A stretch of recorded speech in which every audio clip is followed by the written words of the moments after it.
That evening, everything looked too arranged. You know that feeling when something's just a little too perfect? Like a hotel room that's been reset for the next guest? That's what it felt like. The throw pillows on the couch were aligned like a magazine shoot. Our favorite blanket folded sharp as origami. Even the lighting felt artificial warm, dim, cozy, but not lived in. I noticed it the moment I stepped through the door. I stood in the entryway for a few seconds longer than usual, just letting my eyes sweep the place. Nothing was obviously wrong, but everything was. Careful. Ava's laptop was open on the coffee table. The calendar app was still up, a soft blue notification pulsing in the corner. Yoga class at 7 p.m. Except Ava never did yoga on Thursdays. Mondays, sometimes Saturdays, sure. But Thursday was her catch-up work night. She used to complain about it constantly. I remember because Thursday nights used to be when I'd make dinner and bring it to her desk so we could eat while she edited contracts. But this time she was dressed to go out. Light makeup, hair curled just enough to look casual. Gold hoop earrings, the ones she always claimed were too much for work. She wore a gray ribbed sweater that dipped off one shoulder, the same one I bought her last Christmas. And her coat? Hanging by the door like she had just gotten in, or just about to leave again. I don't know what made me walk over to the kitchen counter, but I did. I think I was looking for an anchor, something normal, a coffee mug, maybe the remains of a snack. But instead, I found 2 wine glasses drying beside the sink. Not unusual for us to have a glass of wine after work. What was unusual was that I hadn't. Not in weeks. I've been off alcohol lately, stress or something. And she knew that. 1 glass was hers. I recognized the faint Berg *NDY smear of her lipstick near the rim. But the other glass was clean, like it had been rinsed twice. Not even a fingerprint. That might sound stupid, but I've lived with Ava long enough to know she always leaves prints. I didn't say anything. Not right then. I just stood there, staring at the glasses like they might explain something if I waited long enough. But they didn't. They just sat there, gleaming in the soft light. Too clean. Too quiet. I turned and walked to the bathroom. Maybe to wash my hands, maybe just to move. And then I smelled it. Cologne. Not mine. Not subtle either, sharp, fresh, with some kind of musky undertone. It was the kind of scent that lingered, like it had soaked into the towels. The kind of scent that belonged on a man's neck after he'd spent a few too many minutes standing too close to someone he shouldn't. I stood there for a moment, just breathing it in, my pulse ticking faster. I opened the cabinet. Nothing new. I checked the towel rack. 2 towels, slightly damp, like they'd been used recently. I hadn't showered since the night before. Ava always showered in the morning. So unless she changed her routine or had company, I had no idea why both towels were used. I felt crazy, paranoid, but not without reason. That's when I saw her phone, face down on the nightstand next to the bed. It was plugged in, but the screen didn't light up when I walked by. It used to. She used to leave it face up, sound on, brightness high. Now it lived face down, always on silent. Just another thing I'd convinced myself wasn't worth worrying about. I picked up her coat from the back of the chair and instantly regretted it. Cigarettes. It hit me like a wall, stale and acrid, clinging to the fabric like sweat. Ava had quit smoking a year ago. Cold turkey. I remember the headaches, the cravings, the gum in every drawer, the way she chewed the inside of her cheek during Zoom meetings just to get through them. She'd hated that phase of herself, said she was embarrassed by the smell, by the way it made her feel. So why now? Why the scent? Why was it still clinging to her clothes like she'd spent the evening in someone else's car? Or someone's arms? When she came into the kitchen, she didn't look surprised to see me holding her coat. She didn't even ask why. "Oh, I helped a coworker whose car wouldn't start," she said, like she was explaining why she was 10 minutes late to a meeting. "He smokes. I was outside with him for a while." I nodded, slowly. "Thought you hated the smell." She shrugged. "It was cold. I didn't really think about it." I looked at her, really looked. She was calm, too calm. Her tone was even flat, almost practiced, the kind of calm someone wears like armor. The kind you don't get unless you've rehearsed the moment already.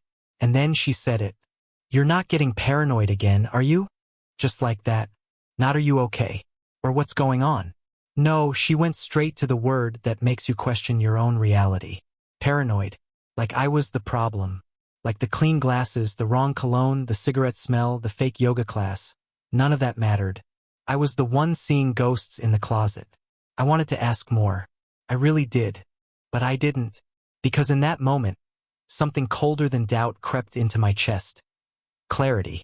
It was the way she kept talking. Lightly. Distractedly. Moving on like we hadn't just stumbled into a conversation that should have changed everything. That was the giveaway. Ava used to be bad at lying. She used to stumble over her words, flush red, tap her foot nervously. But now she had answers ready. She had timelines memorized. She had alibis. And that told me one thing. This wasn't the first time she'd needed them. After that night, everything she did felt like a clue. Not just the big things, but the little ones, the barely noticeable details that I used to ignore or worse, explain away on her behalf. I started replaying moments I had dismissed, sorting through our everyday life like evidence in a case I didn't want to solve. It was never one big moment. It was accumulation. Quiet, steady, suffocating. Like how her phone stopped making any noise. Not just silenced for meetings, but always muted. Always face down. If it lit up and I glanced over, she'd casually reach for it and turn the screen away. She never used to care. We used to laugh about the stupid memes her friends sent. Now, I didn't even know which group chats still existed. She'd go to shower and bring her phone with her. That had never been a thing before. Sometimes it rang in there, muffled under the water, and I could barely make out her voice responding, soft, hushed, too careful. I remember one night specifically. She got a message and smiled at the screen in that private kind of way, like it belonged to her alone. I asked her what was funny, and she said, "Oh, it's just the project group chat. They're roasting Brad again for his Excel disasters." I chuckled along, pretending to care, but I knew something was off. We'd worked together for years before she moved departments. I knew Brad. He wasn't the butt of jokes.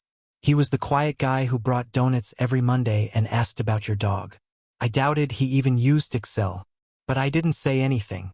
I just nodded and went back to pretending like everything was fine. That became my role, pretending. Pretending I didn't notice when she stopped reaching for my hand during movies.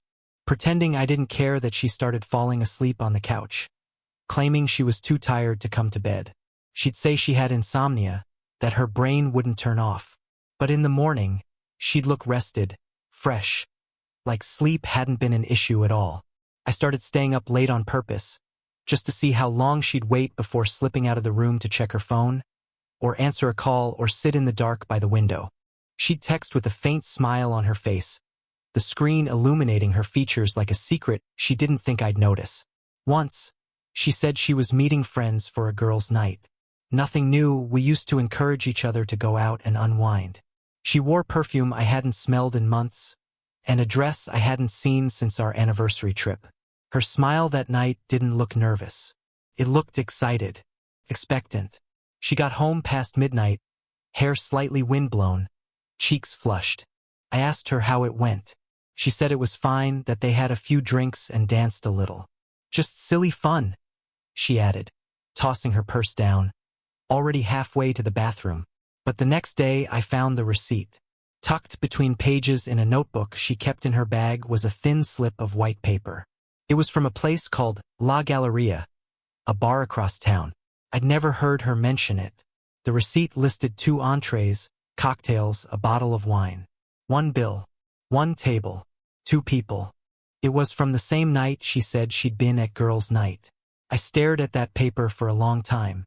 I wasn't sure what scared me more, being right or realizing how long I'd been trying not to be. It's strange how your brain protects you. I had all these moments in a mental drawer labeled, "Not worth it." Every instinct, every doubt. I'd filed them away and locked the cabinet. I told myself I was overthinking, insecure, reading into things. I believed it because I wanted to believe her.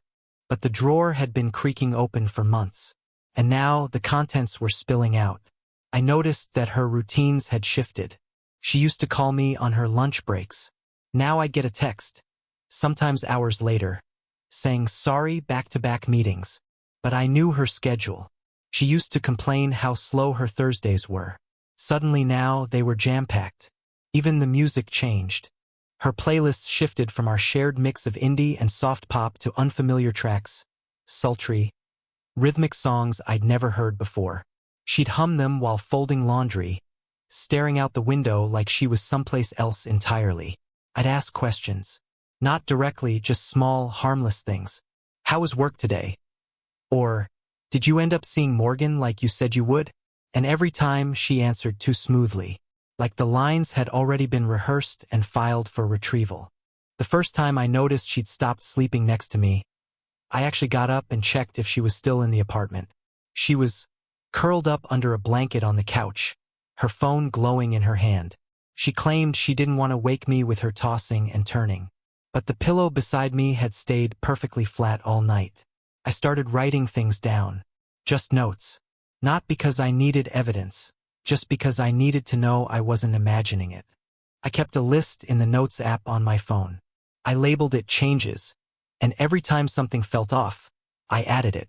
New perfume, not the one I got her for her birthday.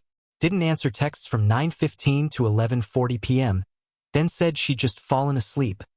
But her read receipts showed activity on Instagram during that time. Mentioned a work dinner with just the team. But wore heels she only brings out for formal events. And on and on. I didn't show it to anyone. It wasn't for that. It was for me, to remember that I wasn't crazy. That the gaps I was seeing weren't hallucinations. They were real. Sometimes I wondered what I was waiting for. A confession? A slip-up? Some dramatic confrontation? But it never came like that. Instead, suspicion built slowly, piece by piece. One night, she left the door slightly ajar, and I caught the tail end of a whispered phone call. She said, "Yeah, next week should work. He won't be around Thursday." Her voice was soft, hopeful. I didn't hear the response. She saw me in the doorway and didn't flinch, just smiled. Said it was Morgan. Again, Morgan. Always Morgan. Apparently Morgan was now part therapist, part chauffeur, part alibi. I remember walking back to bed, thinking if you say Morgan one more time, I might actually lose it. And then it hit me. I already had. Quietly, invisibly, I'd lost it weeks ago. Maybe months. But I wasn't angry. Not yet. I wasn't even heartbroken. I was suspended. Like when you're standing in a room full of people, and everyone's talking around you, but their words are muffled, distant, like you're underwater. That's how it felt being near her, like she had already left, and her body was the only thing still living in our home. The last straw wasn't even dramatic. It was a Tuesday night. She came home late again. Gave me the usual sorry. We stayed late going over launch plans. She dropped her bag, kissed me on the cheek, and went to the bathroom. While she was inside, her phone lit up on the counter. Just once. A name appeared. A name I'd never seen before. Not Morgan. Not someone from work. Just a first name. And a heart emoji. I didn't touch the phone. I didn't need to. I just stared at it. Something in me shifted. Not broken. Not numb. Just ready. The confirmation didn't come through yelling or some dramatic fight like I used to imagine. No thrown wine glasses, no shouting in the rain. It arrived quietly, so quietly, in fact, that I almost missed it. No warning. No announcement. Just a message.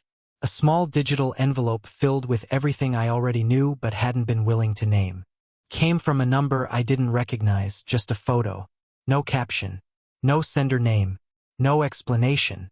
For a second, I thought it was spam. I almost deleted it. But then I tapped it open, and the world didn't quite break. But it did stop. The photo showed Ava clear as day, in a nightclub I'd never been to. Her head was thrown back in laughter, caught mid-motion on the dance floor. And next to her, hand firmly on her waist, was someone I'd seen before. Not in person, but in the background of her life. Her funny coworker. The guy she used to mention in passing, usually followed by some jab at his awkwardness. He was always just a side character, a harmless extra in the movie of our relationship. But there he was, right beside her, his face tucked in toward her neck. Her smile wasn't awkward. It wasn't uncomfortable. It wasn't work friends blowing off steam. It was int asterisk mate. Familiar. That kind of smile people only use when they know they're safe to let go. On the table behind them was a bottle of wine and 2 glasses, one of them unmistakably hers. Same lipstick. Same wine we had in our kitchen 2 nights earlier. The timestamp on the photo said last Friday. The same Friday she told me she had food poisoning and stayed curled up on the couch, barely speaking. She asked me to bring her soup. I remember how cold her hand felt when I touched her forehead. Either she was a better actress than I gave her credit for, or she never expected the lie to matter. Maybe both. I sat with that photo for a long time. Didn't forward it. Didn't reply. Didn't show it to anyone. It wasn't the betrayal that hit me first. It was the realization that it had started long ago, and that I had known, deep down, even when I told myself not to. It's a strange thing, watching your reality unravel not with a bang, but with a click. One moment you're in love, trying to explain away lipstick stains and schedule shifts. The next, you're staring at a photo that makes you feel like a ghost in your own life. I didn't confront her, didn't call, didn't storm into the bedroom waving the evidence. I didn't want a confession. I didn't want more lies. And I sure as hell didn't want to hear, "It's not what it looks like." Instead, I opened a folder on my desktop labeled Finance. Inside it were spreadsheets, account passwords, scanned copies of insurance policies. In the background of my paranoia, I had been building something. Not a confrontation, not revenge. A quiet exit. A lifeboat. There was another folder, hidden behind a generic name, Q4 contracts. But inside were backup documents, property deeds, personal savings records, even **TS of old text conversations with dates and times I knew would matter later. It wasn't about being vindictive. It was about not being blindsided when the mask finally came off. I had started this process a year ago, not because I thought she was cheating, but because something between us had changed. And part of me must have known I'd need to protect myself. Not from her necessarily. Just from the possibility that the life I'd built could be taken out from under me if I didn't prepare. The image of her dancing, that hand on her waist, it didn't make me want to scream. It made me tired, like I'd been holding my breath for months. And finally, I could let it out. She came home late that night, claimed she had stayed back at the office to help someone finish a deck for Monday's meeting.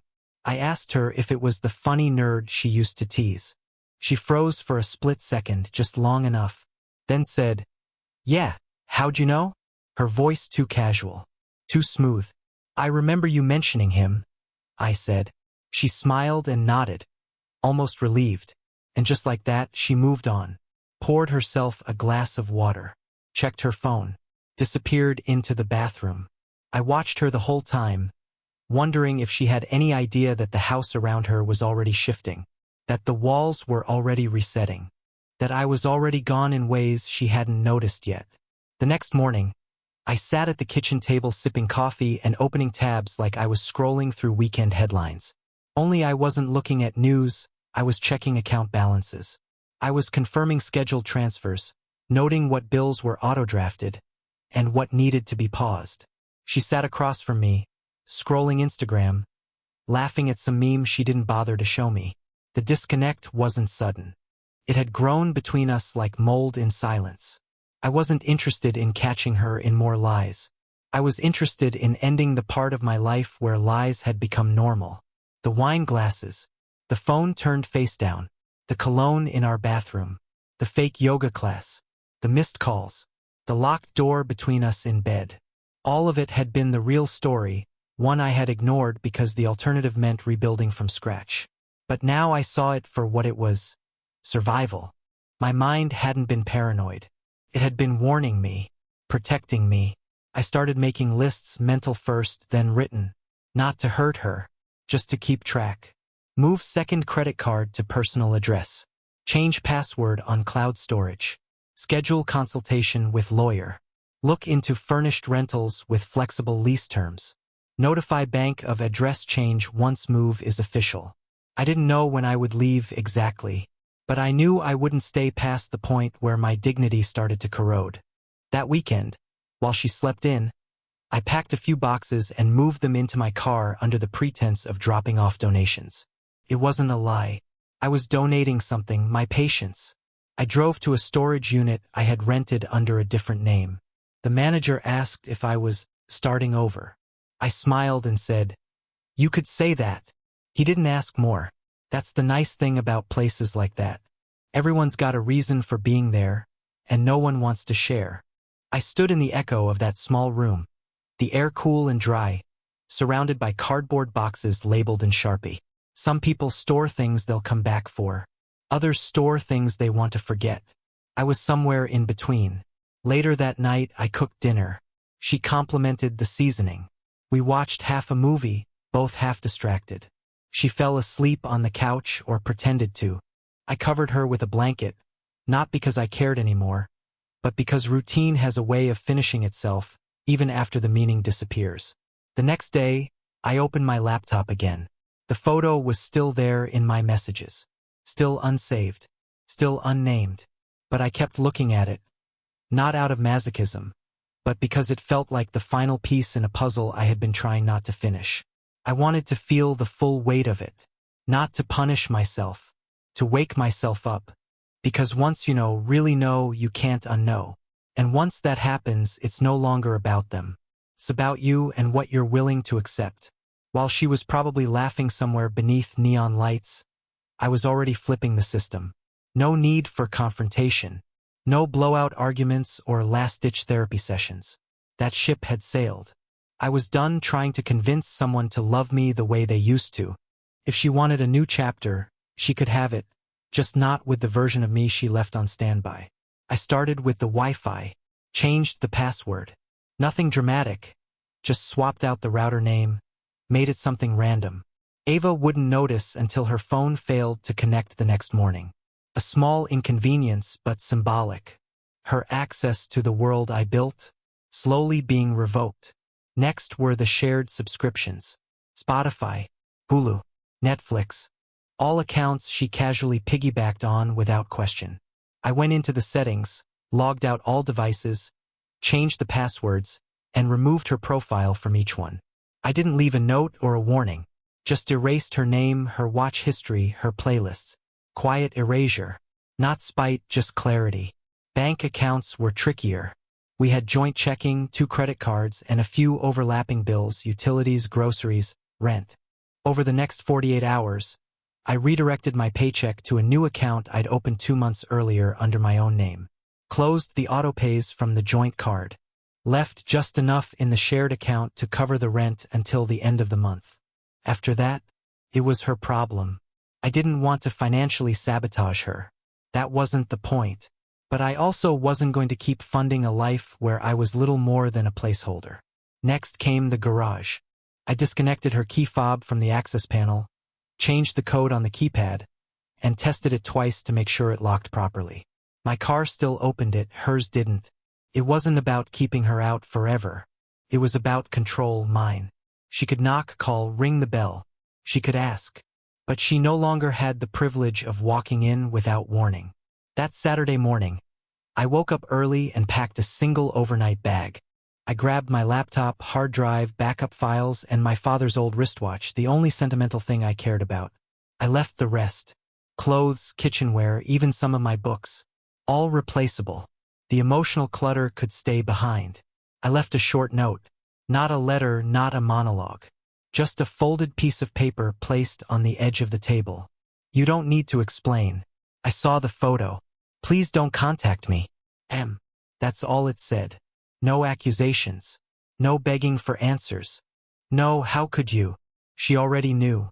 She'd made her choices. Now she could live with the silence they earned her. By the time she got home that afternoon, I was long gone. She called 3 times. I didn't answer. She left a voicemail short, confused. Hey, I think something's wrong with the garage. And, where are you? Can you call me? I listened once, then deleted it. I wasn't interested in hearing her voice wrapped around the lie. Later that evening, I sat by the lake near the edge of town. Just me and the water. Fog drifted slow across the surface, like it wasn't in a hurry to get anywhere. The sky was pale, streaked with grays and that soft kind of blue that makes you think of endings. It was cold, but I didn't mind. I wrapped my jacket tighter and just sat there, breathing in air that wasn't filled with doubt. That moment didn't feel like closure. It felt like weightlessness, like I'd finally stopped holding together a dam that wasn't mine to patch. At some point, my phone buzzed again. A message from her. Just one sentence. "Can we please talk?" I didn't reply. I turned the phone off and dropped it into the small lockbox I kept in my trunk. I told myself I'd check it in a week. Maybe longer. For the first time in years, I didn't owe anyone a response. That night, I booked a room in a quiet roadside motel 20 miles out. I slept without dreams. Woke up without checking for her beside me. No pretending. No scanning the air for the scent of someone else. Just the quiet hum of a radiator and the sound of rain outside. By the next morning, I had already started looking for a new place to land. I wasn't trying to reinvent myself. I just needed a starting point far enough from the wreckage. Not because I was running, but because I was done standing still. I called a contact from a logistics job I had turned down the year before. Asked if the offer was still open. He said yes. Paid less than my last role, but the hours were solid, and the people were decent. I told him I'd be there Monday. In the meantime, I stopped by the apartment once more. She wasn't home. Likely at work or maybe out for coffee, with someone I didn't want to think about. I took the things that mattered. The documents from the desk drawer, the last of my equipment, a couple framed photos from before things had cracked. I left my key on the counter. Didn't lock the door behind me. Let her find it open. Let her feel the absence. Not in a dramatic way. Not to make her cry. But so she could walk in and realize something she never expected. I was gone not because she broke me, but because she didn't think I ever would leave. A few hours later, I got an email from her. Subject line, "Please." The message itself was short. "I know you're hurt. I just want to talk. You don't have to say anything. Please just let me explain." I stared at it for a full minute, hovering over delete. Then I archived it. Not because I wanted to keep it, but because I wanted to remember that begging always comes after they realize you're serious. For so long, she had control. She decided when to text, when to come home, when to pretend. Now, I was the one who disappeared. I didn't need to shout. Silence was louder than anything I could say. A few days later, I found a place on the outskirts of Reno. Small upstairs room above a motorcycle repair shop. The rent was cheap, the landlord didn't ask questions, and there was a view of the mountains if I leaned far enough out the window. I moved in with a folding bed, a desk, and a single lamp. It wasn't much, but it was mine. On the first night there, I sat with a cup of gas station coffee and filled out paperwork for a new LLC. I called it Greyline Transit, simple, sturdy, unassuming. I didn't know if it would go anywhere, but the idea of building something with my name on it felt necessary. I set up a separate phone, a new email, deleted my old social accounts. Not to disappear, just to cut the tether. She sent more messages, one after another. I didn't open them. I watched the subject line scroll past. I didn't mean for it to go this far. Please just talk to me. I still love you. You're not even going to try? But there was nothing to try. Because the part of me that wanted her back had been buried by the version of me that now lived above a repair shop, learning how to build invoices and configure delivery routes for farms he hadn't known existed 2 weeks ago. It's amazing how fast the human heart adapts when it's done being fooled. Each morning I woke up earlier, drank instant coffee with powdered creamer, wore flannel shirts that didn't care about appearances, drove rented trucks down roads with no traffic lights, carried crates of produce for farmers who paid in cash and quiet respect. It wasn't glamorous, but it was real, and that was all I'd ever wanted. I gave myself a new name, Nolan Gray, not legally, not right away. But at the diner, at the parts store, to the farmers I met during pickups, that's who I became. When they asked where I was from, I just said, out west. And that was enough. People here didn't pry. They had their own histories to wrestle with.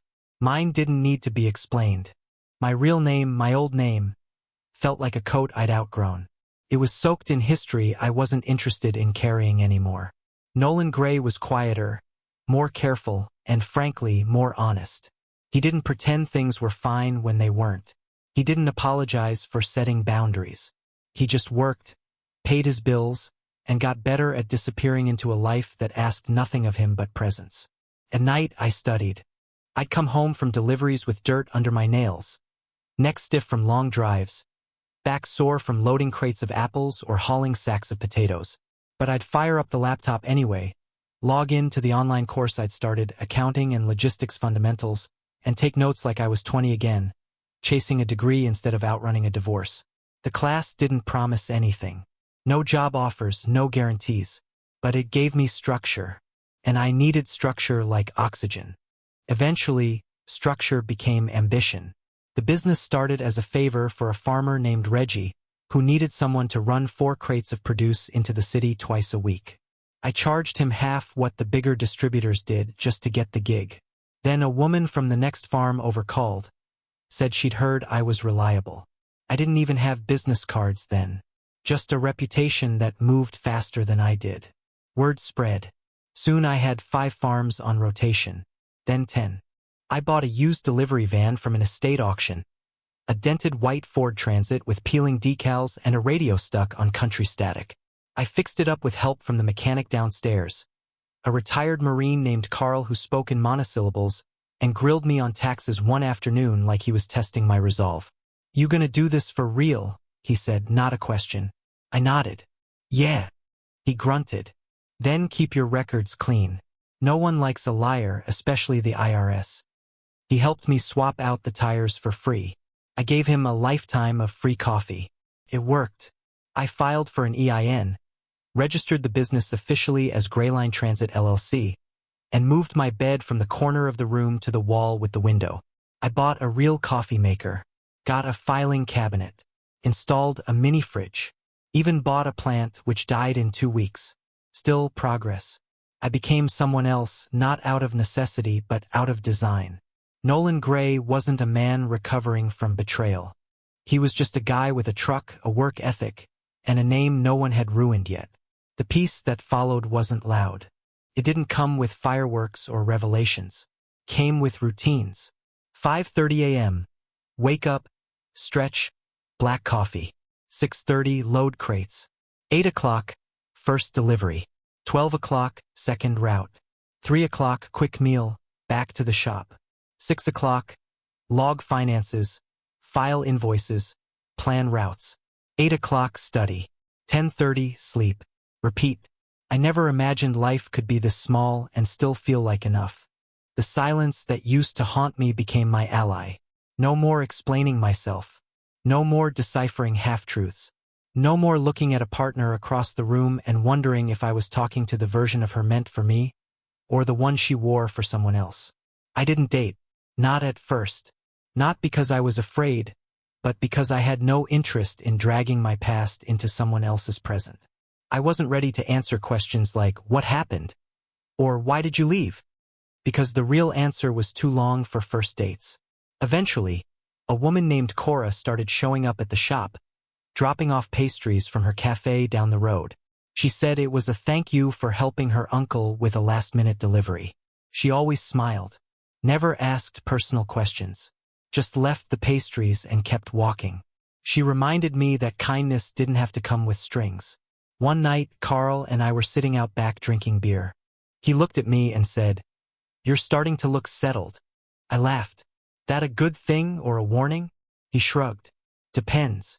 You still hiding, or you just living now?" I didn't answer right away, but that question stuck with me. The next morning I shaved.